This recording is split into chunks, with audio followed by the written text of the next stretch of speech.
So now I'd like to invite back Jonas Parello-Plesner from the Alliance of Democracies. He's joining now. Thank you. Thank you, Jamil. Thanks.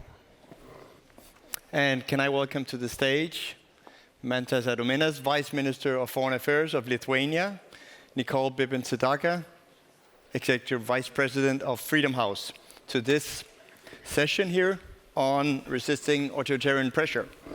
And we got the chairs, everything is great. And here is, yes, there will be audience questions in this session, so you can keep us on our toes. I liked it earlier when you made me aware that the speaker had sneaked in just behind me. So it's good that we have the audience that's awake and part of it. Delighted here to be on stage with both of you. We are united by this theme of resisting authoritarian pressure, not just because it's the session title, but also because we've been working together in what's called a democracy cohort, which is a sort of grouping that we've been established up to the President Biden-initiated Summit for Democracy, which took place in late March.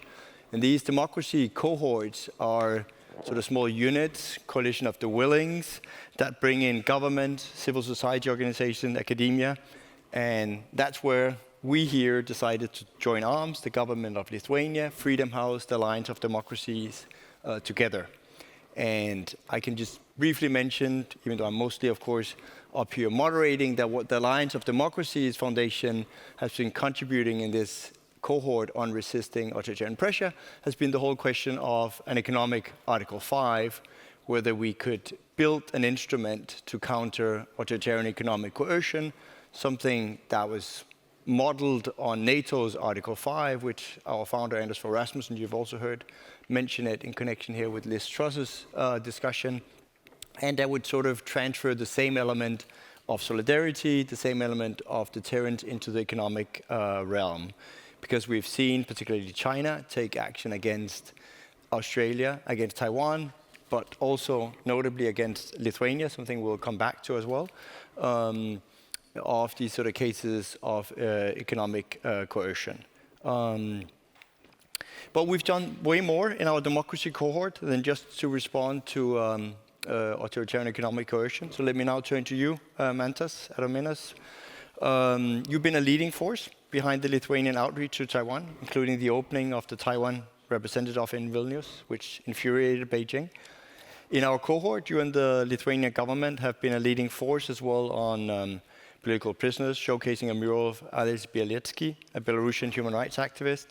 The mural is in Vilnius next to the Belarusian embassy. So I'll let you have the word now to explain your stance on values-driven foreign policy and how we resist authoritarian pressure. Thank you, Jonas. Thank you for having me here. Thank you for this introduction. And sometimes, when we speak about values-driven policy, one gets the feeling that it's a sort of first-world luxury. Once you've pursued interest-driven policy enough, then you can add on top as a sort of expensive extra values-driven policy. But that shouldn't be the case. Values-driven policy should be integral part and the core of every sort of foreign policy. And for us, this is an existential issue. For countries like Lithuania, like Ukraine, like Taiwan, this is an existential issue insofar as only in the world where democracy, rule of law, and human rights are the norm of international order, they can hope to survive and not to become pawns in a kind of totalitarian superpowers game. For people like Hong Kongers, like Uyghurs, like Tibetans, only in the world where human rights is the norm and the international humanitarian law is the norm, they can hope for protection and not be, again, at the mercy of totalitarian regimes. And I think this is very important to realize that not since the end of the Cold War, and probably not since the foundation of the UN, the choice was not so fraught globally between the two narratives. The narrative which measures human progress in democracy and human rights, and the other one which tries to question universality of democracy. And we see the coalescence of these powers. China and Russia when Iranian drones rain on Ukrainian cities, for me this is a very visible symbol how sort of the regimes which try to deny universality of human rights and democracy coalesce around the same sort of goals.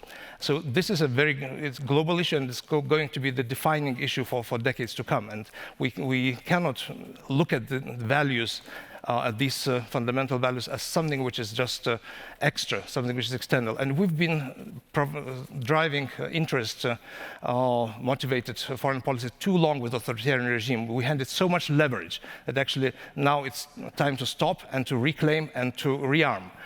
And one more thing about values-driven policy. Of course, it requires a lot of some sort of courage when Lithuania comes out on behalf of Taiwan and is declared a fair game by China with our 2.8 million. It doesn't feel very secure. So here, solidarity is extremely important. Solidarity from other democratic countries which stand behind, which help to resist coercion.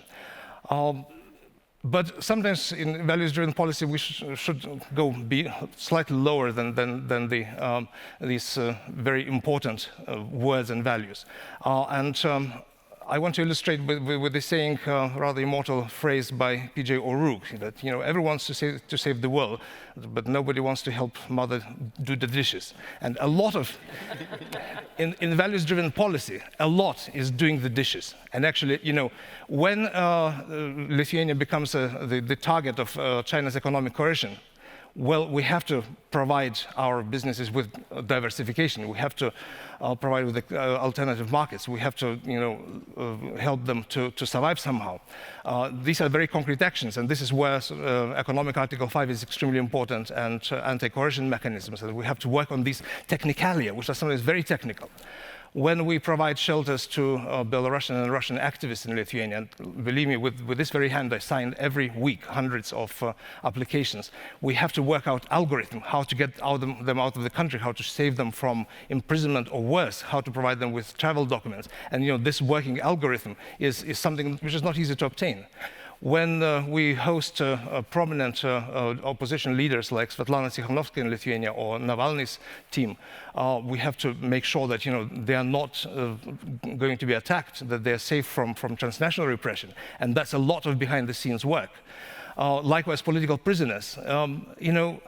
Everybody who's been doing political prisoners campaigns knows how difficult it is after a while to get back attention, how to remind that these people, the fact that we've forgotten about them has changed nothing for their life, that they are still there for 15, 20 years in prison, like Nobel Prize winner Ales Bialiatski, whose mural we sort of painted in front of Belarusian embassy to remind them and ourselves that this is not over. So this is what, to me, is values-driven policy. Being consistent, being resolute, but also sort of doing all this behind-the-scene works which is needed, and where solidarity, where cooperation is extremely important. And I'm very happy to have in Alliance for Democracy and Freedom House very reliable partners with which we can change a little bit in our part of the world and provide foundations and build algorithms which we are happy to share with other people doing similar work. This is for me the value-driven policy. Well, thank you, Mantas. Yeah, that deserves an applause. It really does. When you come to Vilnius these days, it's like Liberty City, where you meet not just, as you mentioned, Navalny's team from Russia, from Belarus, and even beyond, I think, Hong Kongers as well. So congratulations on building that. And thanks for comparing to the dishes. We just had lunch, so I think I'll try to get us some dishes in at the end, and we can practically do the dishes up here to show that we were willing to do the hard work as well. Nicole, I wanted to bring you into the conversation, and of course, first and foremost, on what has been yours and Freedom House's contribution to our cohort, which has been one on transnational repression, and I'll let you explain a little bit more what's behind that, and also the possibilities that people can actually engage with this and do something themselves. And then, of course, also on political prisoners. And again, they're I want to highlight this is not something theoretical. We had Svetlana Tinovskaya earlier on the stage. Her husband, she hasn't heard from him in 2 months. We'll later have Bobby Wine and his singing partner Nubian Lee, who's just come out of prison, on stage as well. So when we talk about what we do for political prisoners, it's actual people that are in prisons. You bet, you bet. Thank you. Let me just first start by saying thank you for the collaboration we've had with both the Lithuanian government and the Alliance of Democracies. When I think of what it would look like to have a world where democracies are active, I think of how the Lithuanian government leads their values-based foreign policy, and it really is putting their money where their mouth is and practicing what they preach, because it is a government that lives the values that we're talking about all day. So 2 of the areas where we have been able to collaborate as a cohort is on transnational repression and political prisoners. As we've thought about resisting authoritarian pressure, we really thought about what are the tools that authoritarians are using right now to really close the space for those who are seeking to live freely and who are seeking to expand the space for civil society and others. And transnational repression is something which not many people have heard about. The activists in the room have definitely heard about it because they've lived it. We know how authoritarians are closing the space and cracking down on people at home, but what is a phenomenon that we've been tracking and we've been working with a number of governments on is how authoritarian governments have been taking the show on the road and going after activists and going after their citizens who live in exile. So the Chinese government, the Russian government, the Iranian government, the Rwandan government, any number of governments are going after activists that live freely, often in democracies, to harass them, to intimidate them, to try to kill them, and the stories are plentiful, unfortunately. And so this cohort has been able to elevate the issue. We were able to come out with a declaration on combating transnational repression. The Lithuanian government was the first one to sign. I'm delighted the United States government has also signed on. We have a number of other governments. The Estonian Prime Minister was here. They have signed on. I would encourage, if there are representatives of governments, just to think this is our opportunity as democracies to say we won't let that repression happen in our own country. Our cohort is also going to sponsor a working group specifically of NGOs that are looking at how do we build the resilience of civil society actors that are just trying to open the space for democracy and can't do it even sitting in a safe place because they're still feeling that pressure. The other issue that we've been working on is political prisoners. And as Jonas mentioned, we have many political prisoners who are in the room with us, people who are now living in freedom but have suffered for months or years or decades because they tried to speak up for the freedoms that we all share. So we've really looked at this issue as a cohort, both as individuals and systemically, really never forgetting that these are individuals with families and lives behind them, and working very actively to look at specific cases. At Freedom House, we've launched an initiative on political prisoners, and we've got 10 cases that we're actively working on. But also looking at this systemically.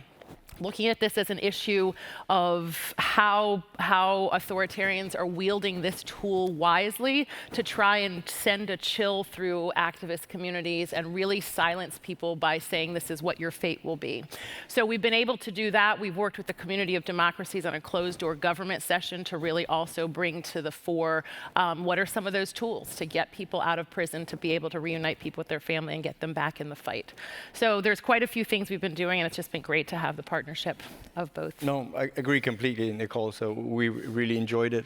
And now I'm looking here at a couple of audience questions that I'll bring in. And now somebody's changed the font, so I should have my glasses. But I think this one works. We know the status of women and the status of democracy go hand in hand. What do you see is the role of women in advancing gender equality as key tenets of resisting authoritarian pressure? How can we ensure that this is embedded in future foreign policy agendas, from addressing Ukraine, Iran, Myanmar, and Afghanistan? And it's even with a name, so it goes to Jess Keller from the Georgetown Institute of Women, Peace, and Security that's asked this question. Who wants to have a stab at that? Yeah, I'm happy to, and thank you for Georgetown. I'm an alum and a former faculty member, so I love what the Institute is doing. Women's rights and women's freedoms are central to democracy, and what we see in a lot of countries is where women are repressed, that is in direct correlation to the degree of openness and commitment to democracy. if you look at Iran, if you look at Afghanistan, those are places where you are seeing gender apartheid in its greatest form. And you're seeing the women be the voices that are driving the protests, that are driving the action. I think as a global community, what we also have to do is look at gender, the repression of women in different societies, as a real indicator of the health of the democracy or the health of the commitment of the government to make any sort of reforms, because that is really where we see a tremendous amount of repression. I also think we can never count out women as tremendous change agents. One of the things that the Institute has done is really shown where women are at the table, at the negotiating table, at the protests, the peace and the change is often more sustainable. And so ensuring that women's voices are always included is going to be central. Thanks, Nicole. Yeah. That where you have major reversals of human rights, like in Ukraine now, it's mostly women who suffer first. So in fact, we have to build special programs because they are the first victims of war, repressions, and human rights violations. Good point.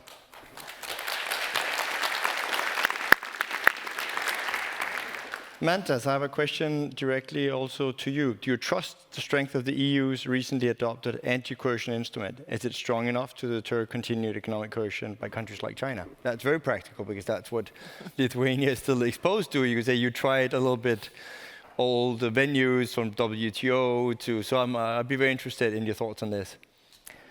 Well, all instruments are only as strong as the political will that wields them. So we shouldn't expect a kind of silver bullet from creating the bureaucratic procedure. But if there is a political will to actually shore up Europe's resilience to economic coercion, if there is a will to diversify or even decouple, then yes, it's a valuable instrument. But political will is this imponderable of all equations which we need democratically to bring from below. The political will of the democratic leaders resides in the wills of their citizens, of their populations. So this is what we need to do, to spread the narrative that we need to be able to resist these authoritarian encroachments. Then this message will percolate, and yes, and then it will be a valuable instrument. Great. I'll take one more here from the audience. And how do we respond to developing countries looking at the Chinese model as an increasingly faster method for economic growth compared to the Western model? So I think it's not something we addressed as such in the cohort, but I think it's an interesting sort of question with that element of attraction. Maybe Nicole, your thoughts? Economic growth that doesn't respond to the needs of the people is not sustainable over the long term.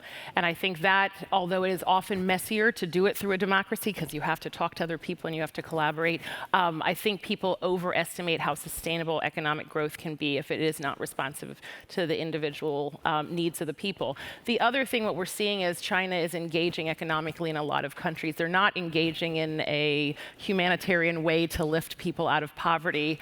What they, in many cases, are doing are engaging in exploitative economic development. So they are building infrastructure in countries, but doing it with some sort of a contract that binds them for 100 years to pay that back with tremendous interest, or that port reverts back to Chinese control after a certain period of time, often with Chinese labor, which means that the local community is not benefiting from the economic development. So there's both the question about whether it's sustainable, but there's also the question of the practicality of how it's actually happening in a lot of countries. Great, and let me make a plug to that audience questionnaire. This one was anonymous. That on one of our next panels, actually the next one, we have Lucia Kello, parliamentarian from Uganda. That's actually going to, I think, really well address that question. And so I will look forward, and the questioner can as well, to hear her thoughts on it from Uganda, where she has a lot of very pointed opinions on what the Chinese development brings to her country. We were, of course, also united in doing this at sort of with the Biden Summit for Democracy. So I wanted to bring both of your thoughts out on that process. There's been 2 years, you could say, here at the Alliance for democracies, we cannot but be cheerleaders in the sense that Biden was on this stage here in 2018, and after that sort of put into his electoral manifesto that he would do a summit for democracy. So we think it's, of course, naturally, it's a very good idea, but there's also all these questions: how do you bring together that many countries, civil society? One of the ways has been our sort of democracy cohort. He had the last summit in March and is now transitioning over to the Republic of Korea, South Korea, that will hold the next one. So would love to hear your thoughts on that. I mean, also because we're civil society, you're government, so it's also in that sense different perspectives of what is it we can do together as democratic forces. Yeah, please.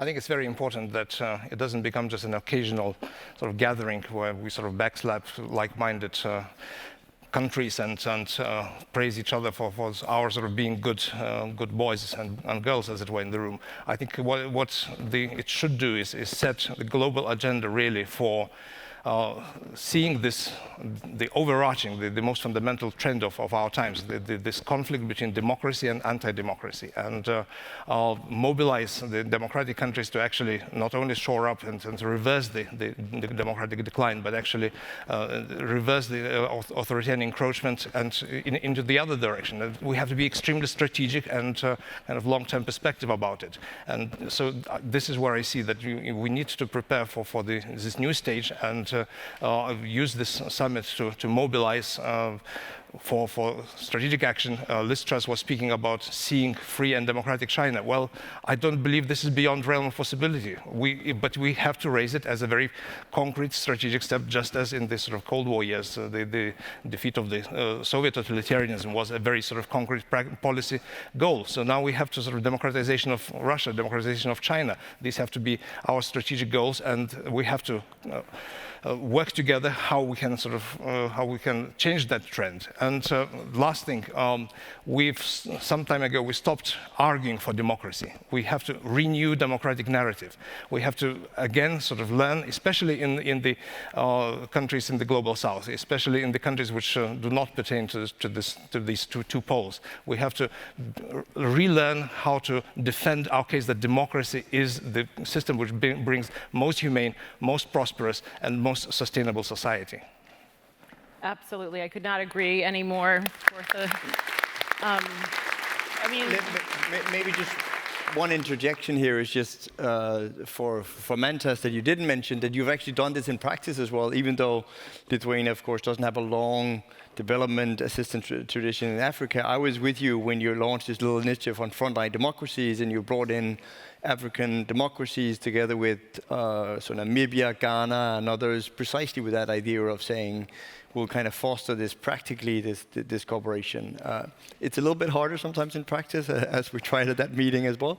But I would just laud you as government as well for trying it out. And sorry, over to you, Nicole. No, thank you. I just wanted to echo what Mantas was saying, that we see authoritarian governments working very, very well together. They are collaborating with each other. We just heard a story of how Russia, China, Iran were all paying their visits to Venezuela over the last couple months, singularly to maintain each other's regimes. And we need double that level of solidarity among the democracies, because we do have to make the case, we do have to think strategically about what does it take to actually put in practice not only just solidarity among democratic governments, but also recognizing that our civil society colleagues and the governments are on the same side. Democratic governments are on the same side, and we need to look at how we can support them in their fight and ensure that we're shoring up the international norms for democracy, shoring up that global narrative, and shoring up our support for activists on the ground as well. Thanks. I think we can just do, we can do one quick more question. So I'll take this one here. Authoritarian regimes cling to power and control with mass surveillance. These technologies are being exported to countries around the world, threatening aspiring democracies. What should we do? And it's Mikkel Hibbe who is asking this question, who wants a stab of that. And before I think we need to partner with governments and businesses to really provide support also to civil society actors to protect themselves from that level of surveillance. It goes to transnational oppression. It goes to just the surveillance and the encroachment that we've seen in many countries. But then I think we also need to challenge some of the businesses to take a look at how they're engaging with governments to see whether there are ways that we can make businesses allies in this. So regulation is important, but also it's what is important and what is part of our policy success is involving civil society. Defending democracy has to be a whole society business. It's not just a matter for governments, because the challenges concern everybody. So also resisting these technological trends, we have to mobilize our civil societies, our democratic citizens. Thanks, Mantas. And with that, we'll come to a close, but this doesn't end for us, so if there are authoritarians out there listening, we're staying put in our democracy cohort. We will keep working together on these things towards the next Summit for Democracy, and also just because we want to do it even if there wasn't a Summit for Democracy. So I want to sort of, for the audience, help me in thanking our sort of cohort here for being up here, and we look forward to continuing our work. Thank you. Thank you. Thank you. Thank you. Thank you. Thanks, Nicole.